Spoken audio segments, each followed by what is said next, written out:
कि सरकार ने जनादेश का अपमान किया है।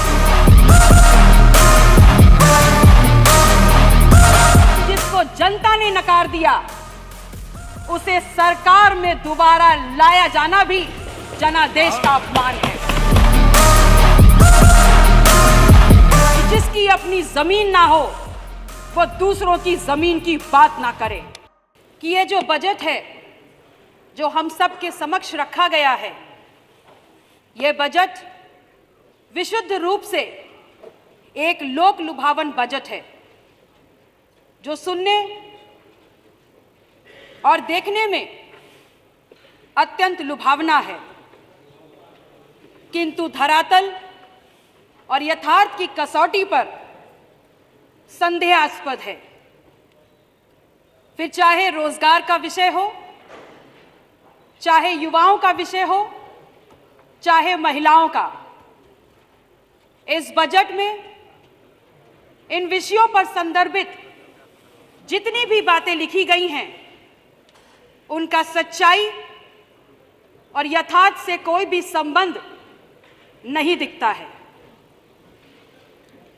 दूसरी सबसे बड़ी विसंगति इस बजट में आस्था के आधार पर भेदभाव की है।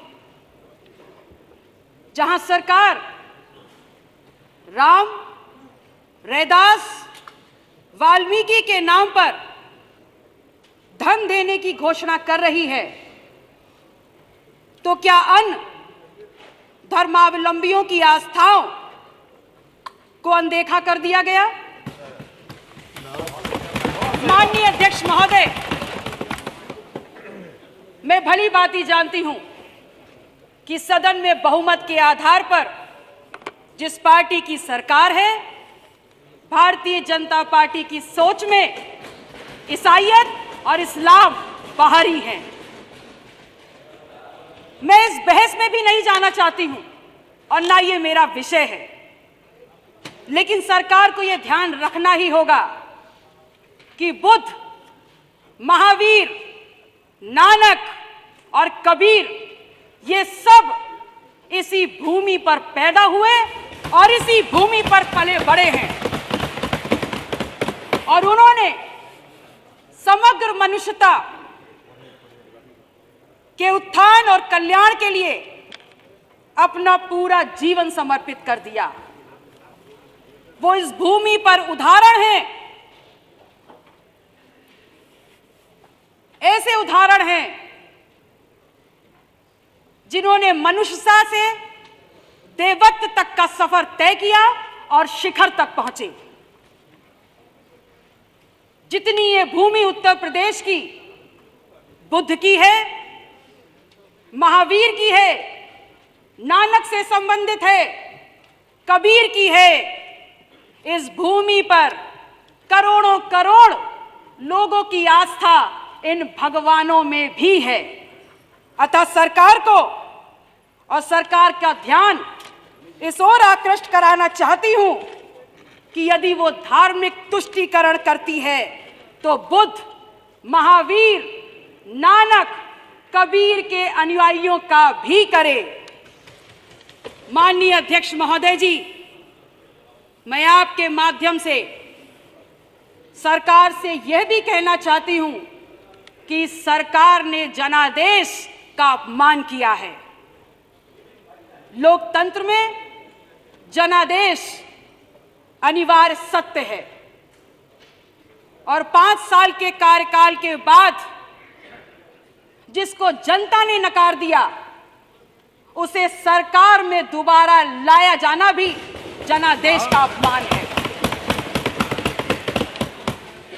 ये बताना चाहूंगी कि जिसकी अपनी जमीन ना हो वो दूसरों की जमीन की बात ना करे और अपनी भाषा और अपना वर्ताव विनम्र और शिष्ट रखे। माननीय अध्यक्ष महोदय जी, मैं आपके माध्यम से सरकार से कहना चाहूंगी कि भगवान बुद्ध की भी करोड़ों के लोगों में आस्था है और आप और हम सब ये देख रहे हैं कि आज हमारे देश के प्रधानमंत्री माननीय नरेंद्र मोदी जी को भी भगवान बुद्ध की शरण में जाना पड़ा है। मैं जिस जिले में ब्याह कर गई हूं और जिस जिले ने मुझे चुनकर सम्मान देकर इस सदन में भेजने का काम किया है और जिस जनपद की भूमि भगवान बुद्ध की महत्ता और महानता का यशोगान करती है, उसका नाम कौशाम्बी है। मैं कहना चाहूंगी कि मेरे जनपद को और उसके पुनर्निर्माण के लिए उसको भी बजट में शामिल किया जाए। संतों के कल्याण हेतु चलिए अब आप समाप्त करिए। आपने घोषणा की है एक बोर्ड की, उसमें बुद्ध, महावीर, नानक, कबीर की परंपरा के संतों को भी सम्मिलित करना सुनिश्चित किया जाए। तभी हम ये माननीय सदस्य समाप्त करिए अब। तब ये विश्वास जीत पाएंगे कि सरकार सबकी है और सबके लिए काम कर रही है। माननीय अध्यक्ष महोदय जी, मैंने जो एक दो बातें कही वो महज सरकार या मुख्यमंत्री जी से कहने की बात नहीं है।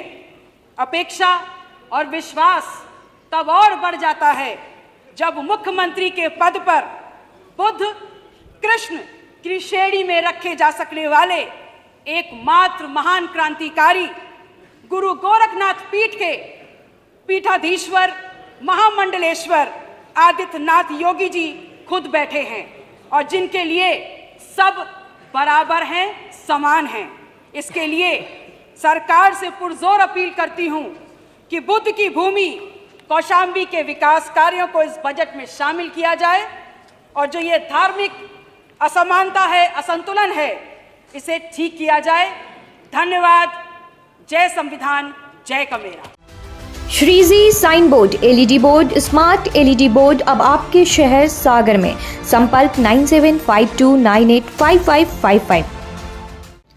अब एक साल में कीजिए एमपीपीएससी की पूरी तैयारी। मध्य प्रदेश के सबसे सफल टीचर लक्ष्मी शरण मिश्रा जी के मार्गदर्शन में ज्वाइन कीजिए एमपीपीएससी सुपर 100 बैच। एडमिशन होंगे केवल 6 जून 2022 को। फीस है केवल 36,000 रुपये। कॉल करें 7747068666 पर।